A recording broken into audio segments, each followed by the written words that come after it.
My favorite thing. This is interesting. It's like a combination between a funeral and a wedding, but it's more of a wedding.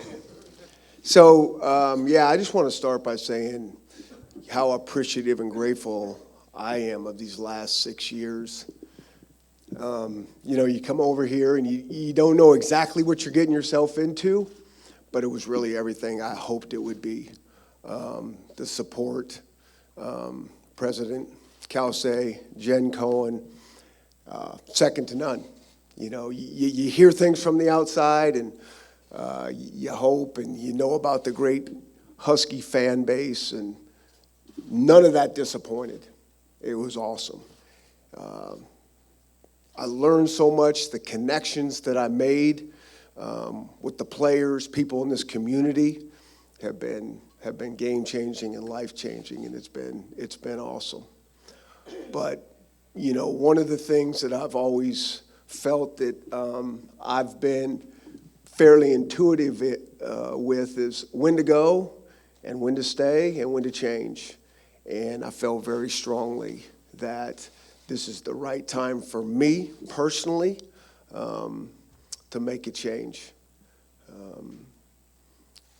I think this job, I've been coaching 32 years and, 8 years even as a player, so 40 years in the game. And in fact, my dad was a coach, and so I remember watching film in our house on a 16 millimeter projector. And so it's been a lot of years of football, and never had a break from it.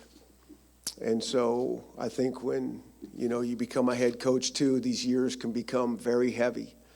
14 years is a lot of years at this position.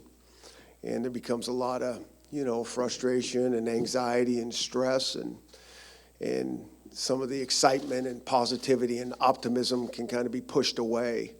And that's never a way to live your life. And, I pay close attention to that. And so, when you think about things and there's a quote that I heard a while ago in the fall sometime. I think it was one of those Eastern philosophers or something that said, a man has 2 lives to live, and the second one begins when he realizes he only has one. And that thing was been ringing in my ears loud and clear. And so for personally, I felt it was time for a change. And then I really felt, it was in our program, it was time for a change. That I think the foundation is really good and really solid. But I just, you can feel like it just needs a little new direction and a boost of energy. And it doesn't need to be blown up, but it does need to be tweaked and changed. And so this thing for me has worked out better than planned, because I don't know if I had a plan. But if I could script it this way, where one of our guys and, Jimmy to take over, it couldn't be better. Because I have no doubt that this program is going to continue to grow. It's going to take the next step, and we'll be back to winning Pac-12 championships. And, sorry, Jimmy. That's these guys to put that pressure on you. I didn't mean to do that. But I do believe that. We got great kids in this program. This university is second to none.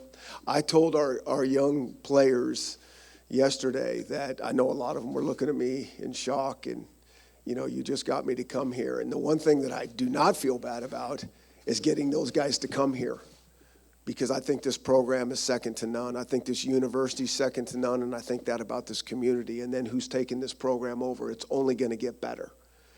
And so I'm excited for those guys. They don't know it, that it's going to get better, but I know it. And I'm excited to see where this thing goes. And so, from the bottom of my heart, so many of you people in here that's helped make this thing happen for the last 6 years, I appreciate you. And I'm grateful and very, life-changing part of my life in such a positive way. And so thank you for that.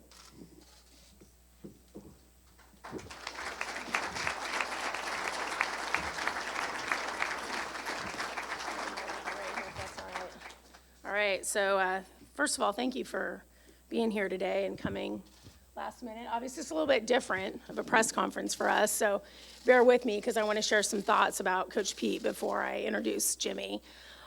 First of all, it's been 7 years this week since we hired Coach Petersen as our head football coach, and I remember it like yesterday. We were so excited because we knew we had the right guy at the right time for Husky football. And we knew that we were getting a great football coach, and we understood the success that this man had, and we had full confidence that he was going to build an incredible program, which he's done. But what we didn't know at the time is that we were going to inherit this exceptional human being, and we didn't anticipate the impact that he was going to have on our lives well beyond football.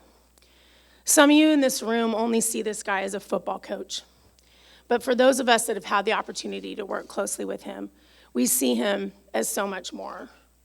We see him as a husband and a father and a son. We see him as a leadership guru, best book recommender ever, right, Coach? He's a father figure. He's a mentor and a friend. And we see him as a caring and thoughtful man with a great smile, who all he wants is for everybody else around him to be exceptional. So when Coach Pete came into this deal, he changed the tone for this football program, and it really had a ripple effect for all of athletics because he set the bar with this crazy high expectation. You know, he saw that we could be way better than I think any of the rest of us saw. And when he did that, he also did it with the utmost integrity and character. He did the right thing all the time, despite the demands, despite the pressures, despite the noise of a job as difficult as him, or as difficult for him. The other thing he did that I think is so cool is that he reconnected us to our purpose. You know, what's this thing all about anyways, this college sports thing? It's about developing kids and helping them become the best versions of themselves. So when I think about Coach Pete, I think that's his legacy, that he built a championship program with championship values, and he changed a lot of lives along the way. This job's crazy. These people, we have a lot of staff members here. Thank you for being here today. We spend a lot of time together. These jobs become our lives, and so we become family. And so I'm not going to lie, this thing's emotional. It's been hard for a lot of people. It really has. But it's also exciting and awesome, and we have nothing but love and respect for Coach Pete, and admiration really for the courage it's taken for him to make this decision moving forward. We're also getting ourselves mentally prepared because he's not going away, and he's going to help us and me and advise us, and we've had conversations over the years about leadership and Built for Life and how to make this athletic department better, how to make this university better, and so I'm so excited that we're going to continue to be able to work together. But until then, I just want to thank you, Coach. Barb, where are you? Love you. Sammy here? Is he hiding? Yeah. Sammy and Jack, you guys dedicated your lives to this place, and you made this community better, and you made this university better. And Coach, you gave us a program in really, really solid position to move forward. So thank you, Coach Pete.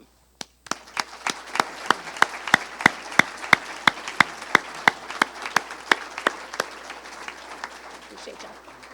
All right, but here we are now, 7 years later, right? We're always moving forward, and we're in that same type of position, right? Where we're excited and we're fired up because we have the right guy at the right time for Husky football in Coach Jimmy Lake. Jimmy's had the opportunity to work side by side with Coach Pete, helping to build this incredible culture. He knows what this place is all about. He knows what this program's about, and he knows where this program can go. Jimmy's a hell of a coach, hell of a recruiter, and we've all witnessed it. You know, we've seen what he's capable of doing, and we felt his impact already in this program. And because of that, he's been a highly sought-after guy, and he's had plenty of opportunities to leave this university, but he's always stayed, and he stayed because he wanted to be here, because he loves being a Husky. He knows how special this place is. He knows how good we can be here, and he knows he can do it the right way at Washington. Jimmy's always been on my radar as a possible replacement for Coach Pete, should this day ever come. I've had the chance to observe him, visualize him in this role, and I know he's the perfect fit for us moving forward. It's really unique and it's really special when you have a guy already in your program that's ready and able to take the next challenge in the program. Coach Pete's confidence in Jimmy, his recommendation for him for this job, and his mentorship also played a huge role in my decision to name Coach Lake our head coach. I've been so lucky, and it's just been life-changing for me to be around these guys since they came here almost 7 years ago. And part of that has been I've been able to develop my own relationship and observations about Coach Lake. And here's what I know. He's really hungry for this opportunity. It's good. It's a really good thing. He's got crazy energy. He's a fierce competitor. He's an incredibly great teacher of the game. And he has a unique ability to connect with his students, and he cares about them both on and off the field. He also has a lot of confidence about his vision and future for this program. So here's the good news. The future is bright for Husky football. It's bright, and it's awesome. And I'm just really excited for Jimmy and for Michelle and his family that are all here today. And I'm also excited for our student athletes and our future student athletes who are going to thrive under his leadership. So it's my honor this morning to introduce you all to the next head football coach at the University of Washington, Jimmy Lake.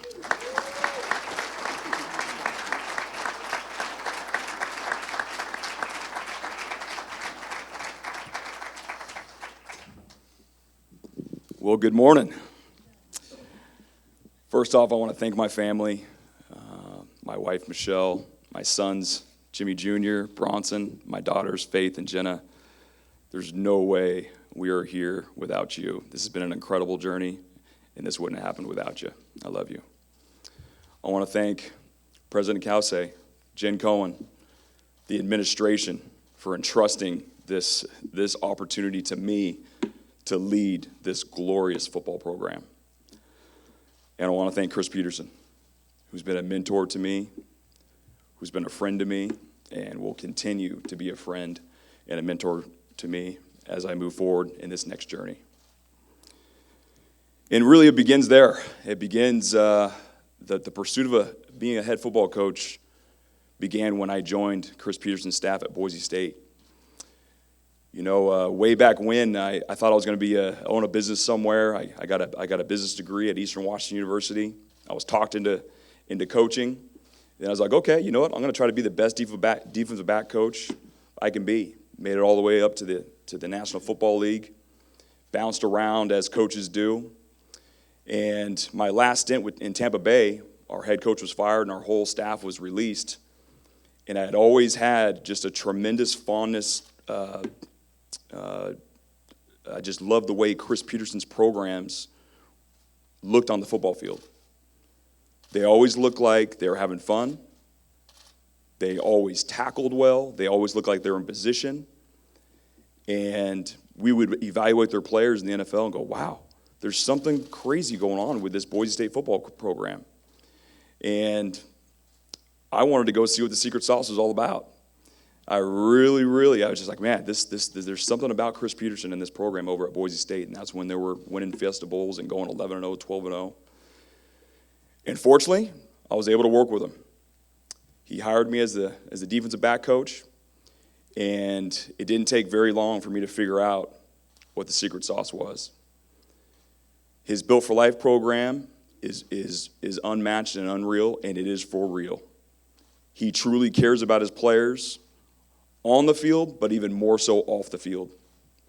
He wants to make sure that there is uncommon unity all the way throughout the coaching staff, the whole building, and obviously with the players. And so the journey began. We had a good stint there at Boise State for 2 years, and then thankfully I got to tag along for his ride here at the University of Washington. And then I was able to see his whole plan implemented from day one and completely turn a program around in 180 degrees into his vision. And so I'm very thankful I was able to work with this man for 8 years, and I know the recipe, I've seen the recipe, and I'm going to copy the recipe. An unbelievable foundation has been laid. The Built for Life program will continue in his legacy here while I'm at the University of Washington. The uncommon unity that is all the way throughout our building will continue. You know, I've coached for a number of different teams at the pro level and college level, and I've never been on any tighter team than a Chris Petersen coached football team. And so now, here we go. I'm the head football coach. And for the guys that know me, I am in a very aggressive, attack mode type personality. And that's where we're going to take this thing. Coaching the defensive backs, coaching the defense, I always want to be aggressive. I always want to be on attack mode. And that is going to be bled all the way through now into our offense and into our special teams, but also how our students will attack their academics. And our players will also be developed. You know, I take a lot of pride, obviously when I was the defensive back coach, of developing these guys, not only to become NFL players, but also become the best versions of themselves. And that'll also go throughout our whole team. Offense, defense, special teams, trying to make these guys the best players they can become, but also the best young men they can become. Our team's going to play smart. They're going to understand situational football. And this is a thing that I definitely brought from the NFL ranks that I think our team and our defensive backs and our defense has been able to really take a hold of and take themselves to the next level. And again, in all phases of our program, we will play smart. We will understand situational football. We will try to outfox and outsmart our opponent. And I can't wait to get started on that portion. And Jen kind of mentioned it, but you know, for the fans, the dog fans that don't know me, and the recruits out there that don't really know me, I am extremely competitive. My family can attest to that. I have this weird way of always turning everything into a competition, and you know, I want that to be also what our program is all about. We're going to try to win at everything, whether it's a ping pong match up in the recruiting lounge or definitely on Saturday afternoons out here in Husky Stadium. And I have a lot of passion for this game. I have a lot of passion for the X's and O's and the strategy. If you ever walk into my office, there's probably a whole bunch of stuff drawn up on the board. Blitzes here, blitz this, blitzes across on this board, maybe a coverage that I've been tinkering about. NFL Network is going to be playing. I'm going to be watching an NFL game on one TV, a college game on another TV, and I'm always going to be searching and scratching and clawing, trying to find that next best blitz coverage or an offensive play, which Coach Pete and I always talk about. And I'll text him, hey, Coach, you see that play we were just talking about? The Seattle Seahawks just scored on it. I have I'm passionate about the football strategy, and I want all three phases of our team to be that way. And, you know, I think it's going to give our team and also our players the best chance to win. And so with that, I just want to tell you guys I'm excited. I'm hungry to just really explode. This foundation has been set, and I'm ready to get this thing started. Go Dogs. All right, with that, we'll take questions. Jack here has a mic. Mike, please ask for a microphone and get your name before you ask a question, please. Thank you.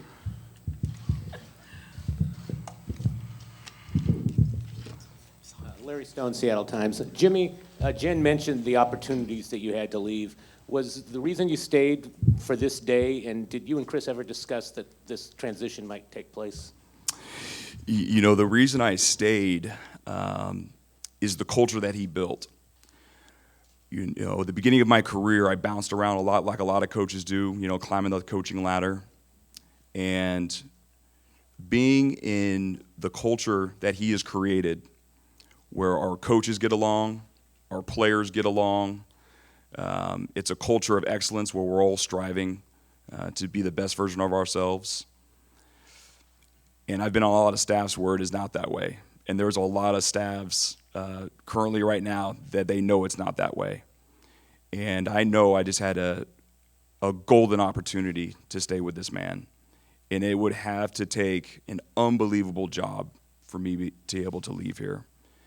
And so that was the reason I stayed, was because of Chris Petersen. Mike for LCL Times. Chris, you talked about in the fall, the Eastern philosopher and a quote ringing through your head. And I'm curious, when did you start to think about this very seriously, and when did you actually know that this was the right decision? I think in this job, you're 180 miles an hour at all times, but there's certain times during the year, certainly when the seasons end, and that's through recruiting. You get a chance to kind of reflect back, and I do that every single year. And so I'm always evaluating those type of things. I think one of the things that hit me was after the Rose Bowl, a year ago, having a chance to reflect a couple months after that, how much I did not appreciate that game like I should have. You work your whole life to get there. And I didn't really appreciate the week. I didn't appreciate the game like I need to. As a kid growing up looking at that game. And I think that was one of the things that really hit me loud and clear. And so, you start to pay attention to that. But then you go and you put all your heart and soul into what you're doing. And I didn't decide to, step away, that I was going to step away until probably 2 or 3 days before we played Washington State. And then I knew in my heart that was going to be the right thing to do. Chris, Tim Booth from the Associated Press. I'm over here. Where are you, Tim? Oh, yeah.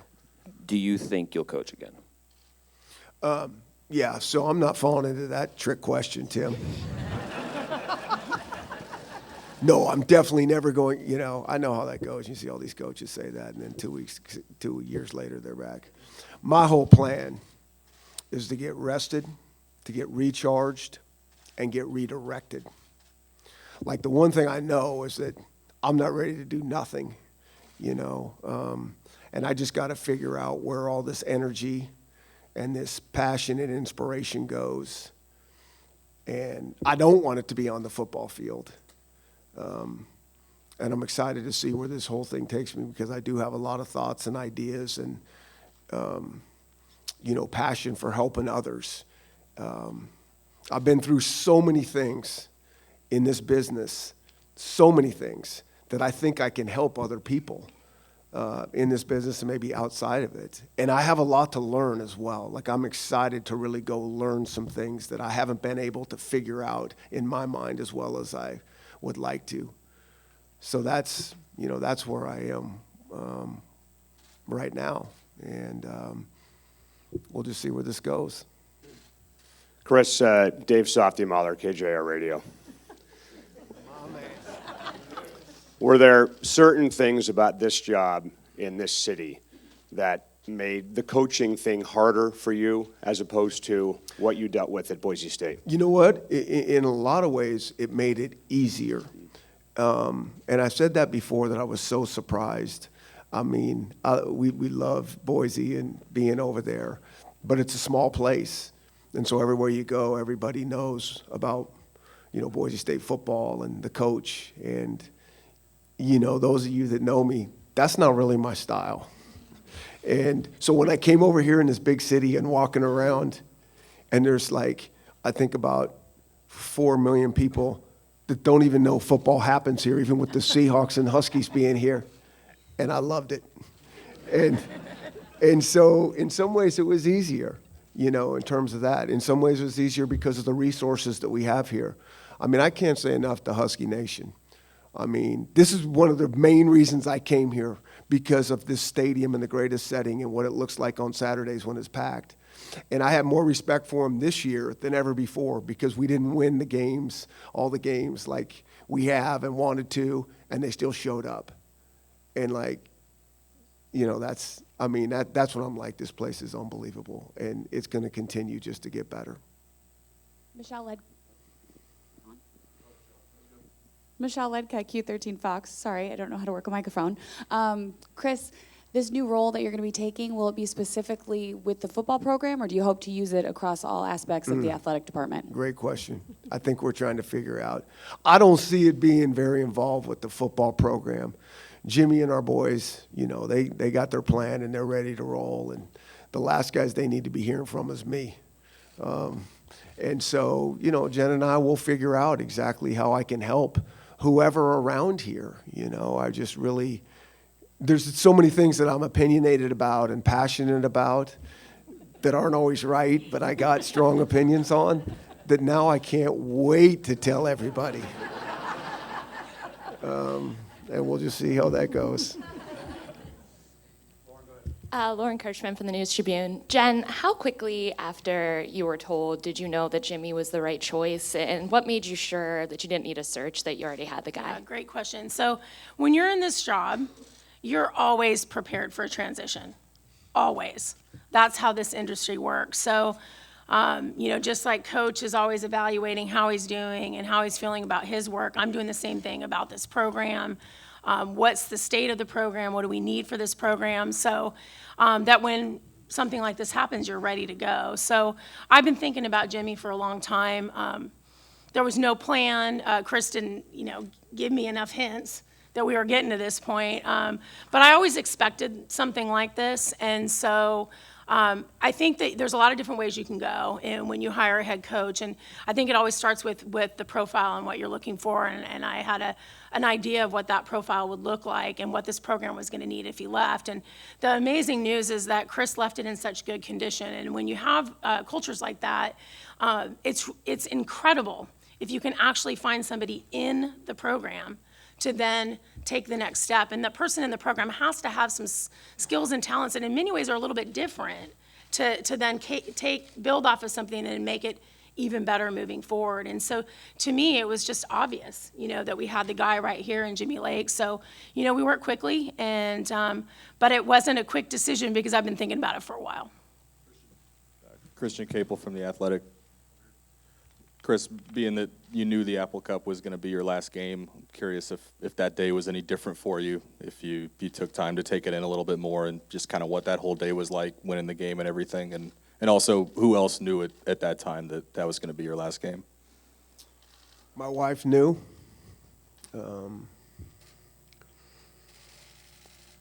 Yeah. What was your other question? Just, I guess you do have the bowl game, obviously, but just what the day was like knowing that.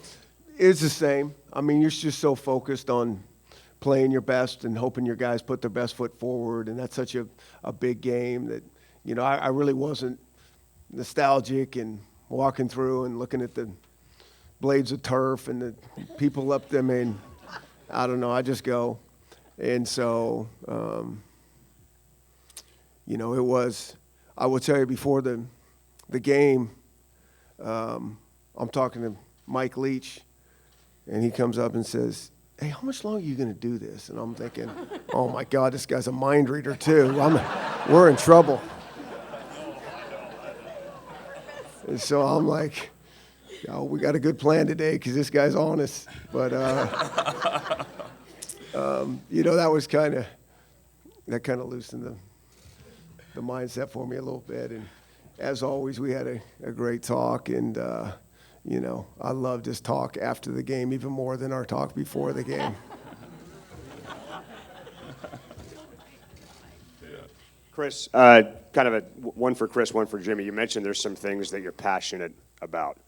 Maybe we don't know about those things. We haven't really gotten a chance to know you very well off the field in the last 6 years. What are those things, if you can share with us, that you are passionate about, that you want to kind of dive into? And then for Jimmy, you mentioned copying the recipe, but obviously you'll put your own stamp on this thing. What are some things that maybe you'll do differently than Chris? Yeah, I'm passionate about excellence. I mean, I love being around people that do their job at a high level. That's inspiring to me. But I'm passionate about team building. I'm passionate about leadership. I'm passionate about culture. We hear those words all the time, and I think they're cliches. And I think there's, not a lot of people that have it really figured out on how to build a team and how to build leaders. I'm still learning and figuring that out with all the things that I've been through. And I'm really excited to go learn more and then pass that information on to, different people that I think, want it and can help with. And that's something that I'm really focused and, directed, and that'll happen down the line after, taking a step back for a little bit. Yeah. So, what I think, a lot of teams will, bring the team up and they'll get a family break and all those things. And in a lot of ways at other places, it's really not real. But here it's real. The 8 years I've been with Coach Petersen, this is real. The team building, the culture building, the uncommon unity. And so that portion, I do know the recipe, and our staff knows the recipe. We also have guys that are on our staff that have been with Coach Petersen longer than I have. And so that's what I mean by that's gonna remain the same, and it's special. He says he doesn't have it figured out. I think he does have it figured out. And so, it's not going to be easy. It's still going to be difficult to get, the whole building rolling in the same direction. But, and like I mentioned, what's going to be a little bit different is I am passionate about X's and O's. I am passionate about football strategy. It's what has driven me really in the beginnings of my career, going all the way up to the National Football League and then really taking the next step there. And so that's really what I want to do is bleed that passion over into all three phases, offense, defense, and special teams. And I think that's where we'll be a little bit different, a little bit more attacking, a little bit more aggressive. And that's what I'm excited about. Chris, Art Teal, Sports Press Northwest. What about college football coaching from when you've been in the big time 14 years ago to now has made the changes? What are the changes that have made this thing more difficult for you? I don't know if it's any one thing. I think it's just over time. And in any industry, it's going to continue to change, and you have to adapt or die. And so, we always say, change is inevitable, growth is optional. And so I think about that around here. And so that's just part of the deal. You just got to figure out how we're going to continually stay at the top and try to be super competitive with whatever's thrown our way. And there's a lot of things that evolved in the game, college football game, that are really for the better. There's some things out there for the student athletes that are better, which is awesome, and we've all been waiting for those things. And there's some things that are, interesting to see how we, work through those things that are coming our way. But it's not any one thing. It's just, it's one of those jobs that is extremely heavy on the balance of your life. And one of the, I always, the definition of success. There's a million of those, and it's all for individuals to come up with their own. And I have a couple, but one of them is to be able to control the quality and balance of your life. And you cannot do that in this job. There is no balance. It's out of whack. It's crazy. And we're one of those guys and staffs that don't sleep in the office, which a lot of them do. And we would never do that, but it's still just. It's just nonstop. When you go on vacation, when you have 100 and plus teenagers, that, as we all know, I love those guys, but it is the dumbest crew in America. And that's just to get started with the game of college football, right? So there's just always stuff going on that you got to help them solve and issues to solve, and it's just hard to ever get away from that. And so, and that's just to get it started, let alone the recruiting and the parents and the media and the academics and it's all awesome. It's great stuff. But after a while, it can load you up and it can become counterproductive in terms of not being passionate and energized and positive in terms of attacking your day. And when it's not like that, you need to go do something different. Kim Grinolds from dogman.com. Coach, a couple years ago, you were kind enough to let us in on your Built for Life presentation, or a small portion of it. And we got a chance to see how powerful it was and how important it is to you. When we talk to recruits, they talk about it. We talk to players, almost talk about it more than they do football. It's obvious it's a passion of yours. Where do you see yourself taking that first? And then also when coaches talk about taking a step back and recharging, like Urban Meyer, they come and join the other side. Has it crossed your mind? Yeah. It has not really crossed my mind. I haven't got there. But yeah, I mean, I just think that this football thing is so awesome. And it's such a game-changing opportunity for these kids to come play here. It's just to be on that field and there's just nothing like it for these guys. But to me, that's just part of this. And that's one of the reasons that we're here at Washington. Because I think this place can do so much more. We can do so much more for these guys as coaches. And a lot of them do, and some don't. But then you get yourself into a place like the University of Washington to have so much to offer in the city of Seattle. And the unbelievable people here that can help mentor these kids and get in their mind that, yeah, we're going to play this football as long as we can. But we need to help prepare them for when football's over. That is a bad feeling. We've all been there, whether we played a sport or not. Like when you get out of college and now what? I'm thrown to the real world. Well, it can be even worse for these guys because they've been so structured and their whole life is involved around football.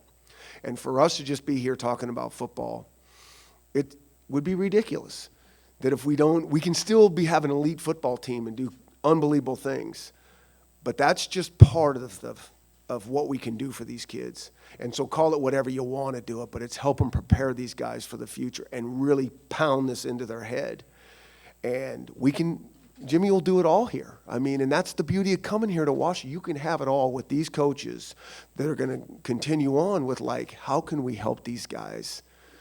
And there's so much more we can do. And I'm excited to see them do more even.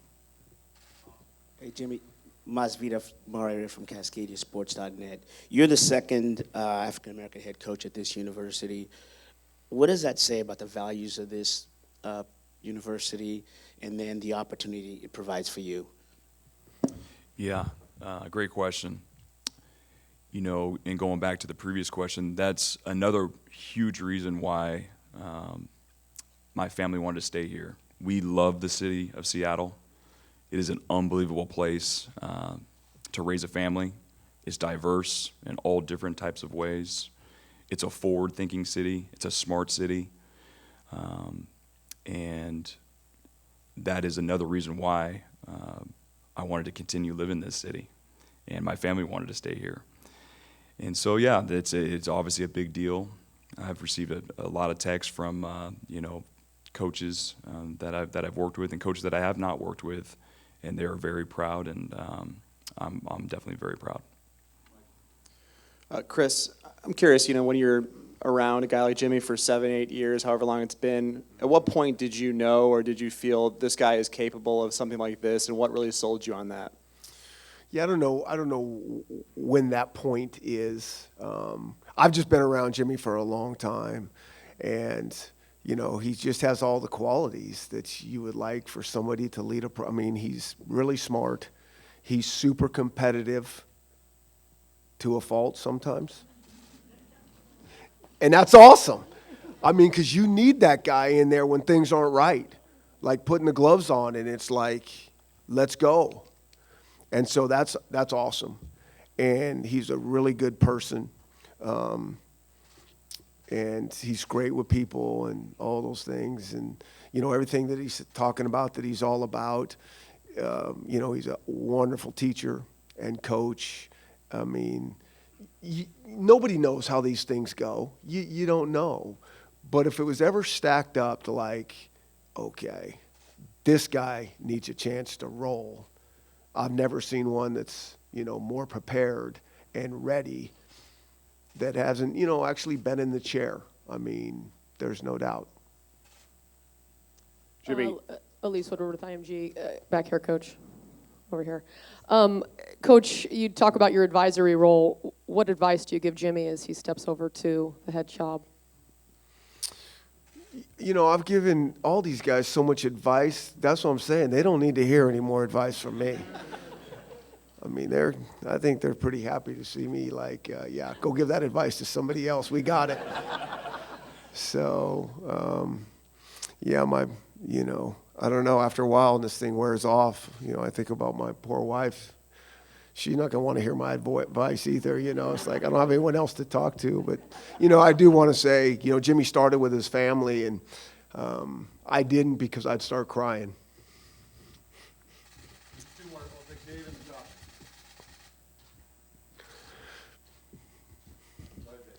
Like I said, but you can't do this without an unbelievable family.